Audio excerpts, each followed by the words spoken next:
Turkmenistan کے شمال میں ایک بڑا سا گڑھا ہے جسے جہنم کا دروازہ یعنی گیٹ وے ٹو ہیل کہا جاتا ہے۔ ترکمانستان کے صدر نے ملک میں دوزخ کے دروازے یعنی گیٹ وے ٹو ہیل کو بجھانے کا حکم دیا ہے۔ ترکمانستان کے 70% حصے پر صحرائے قراقرم پھیلا ہوا ہے۔ 3.5 لاکھ مربع کلومیٹر پر محیط اس صحرا کے شمال کی طرف ایک بڑا گڑھا ہے جس کا نام گیٹ کریٹر ہے۔ 69 میٹر چوڑے اور 30 میٹر گہرے اس گڑھے میں گزشتہ کئی دہائیوں سے آگ سلگ رہی ہے، لیکن اس کی وجہ کوئی شیطان نہیں بلکہ اس سے نکلنے والی قدرتی گیس میتھین ہے۔ صدر قربان قلی بردی محمد اوف چاہتے ہیں کہ ان کے اس قدم کو ماحولیاتی اور صحت کی وجوہات کے ساتھ ساتھ گیس کی برآمدات کو بڑھانے کی کوششوں کے طور پر بھی دیکھا جائے۔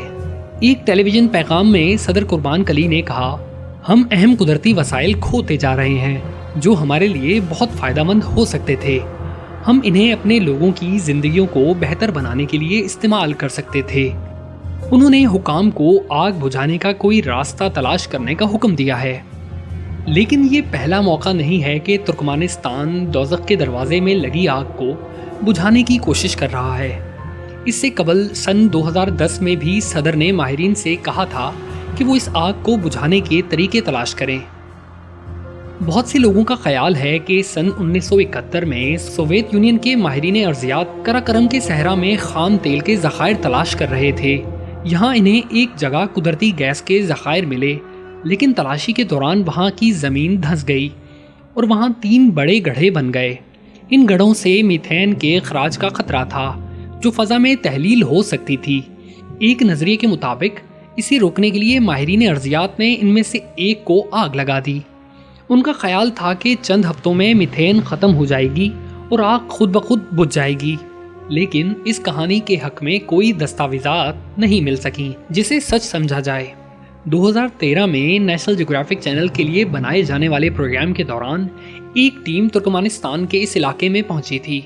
جارج کورونس اس ٹیم کے رکن تھے۔ وہ یہ جاننے وہاں گئے تھے کہ اس گڑھے میں مسلسل جلتی آگ دراصل کب شروع ہوئی، لیکن ان کی تحقیق نے سوالات کے جواب دینے کے بجائے مزید سوالات کو جنم دے دیا۔ ترکمانستان کے ماہرین ارضیات کے مطابق یہ بڑا گڑھا دراصل سن 1960 کی دہائی میں بنا تھا، لیکن اس میں آگ 1980 کی دہائی میں لگی۔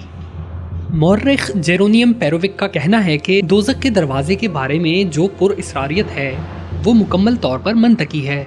ان کا یہ بھی کہنا تھا کہ یہ اس بات کا اشارہ ہے کہ سوویت یونین کے دور میں کام کیسے ہوتے تھے۔ اس وقت صرف ان معلومات کو عام کیا جاتا تھا جو کامیاب ہوتی تھیں، لیکن ناکام ہونے والے منصوبوں کے بارے میں نہیں بتایا گیا۔ آگ کا یہ گڑھا جو صحرا کے بیچوں بیچ ابھرا تھا، اس سے جان و مال کے نقصان کا اندیشہ نہ تھا اور اس کا اثر بھی نہ ہونے کے برابر تھا۔ ماہرین کا خیال ہے کہ اس وقت سوویت یونین کے پاس قدرتی گیس یا ایندھن کی کوئی کمی نہیں تھی۔ وہ ہر سال 7 لاکھ کیوبک میٹر قدرتی گیس پیدا کرتا تھا۔ ایسے میں عین ممکن ہے کہ گیس کو جلا دینا ان کے لیے ایک قابل عمل تجویز ہو۔ سوئٹزرلینڈ جیسا ملک ہر سال 15,000 سے 16,000 کیوبک میٹر قدرتی گیس استعمال کرتا تھا، لیکن اس کا 4 گنا جلا کر ختم کر دینا سوویت یونین کے لیے کوئی بڑی بات نہیں تھی۔ عقلی طور پر اسے پائپ لائن کے ذریعے منتقل کرنے کے بجائے انہوں نے اسے جلانے کا فیصلہ کیا ہوگا۔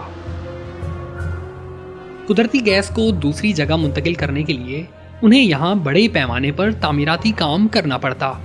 جارج کورونس کی تحقیقی ٹیم میں شامل مائکرو بایولوجسٹ اسٹیفن گرین کہتے ہیں کہ میتھین کو ماحول میں بے قابو چھوڑ دینا ایک بڑا خیال ہے اور اسے جلانے کا فیصلہ قابل فہم ہے۔ یہ بہت خطرناک ہو سکتا تھا کیونکہ جب تک آگ لگ رہی ہے میتھین گیس ایک جگہ جمع نہیں ہو سکتی، ورنہ وقتاً فوقتاً وہاں کسی بڑے دھماکے کا خطرہ رہتا۔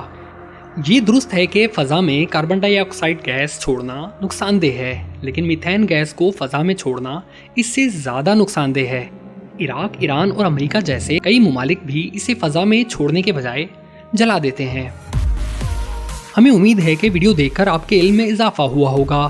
ویڈیو پسند آنے کی صورت میں لائک، کامنٹ اور شیئر کر کے ہماری حوصلہ افزائی کریں، اور ایسی مزید معلوماتی ویڈیوز دیکھنے کے لیے علم و گرام چینل کو ضرور سبسکرائب کریں۔ شکریہ۔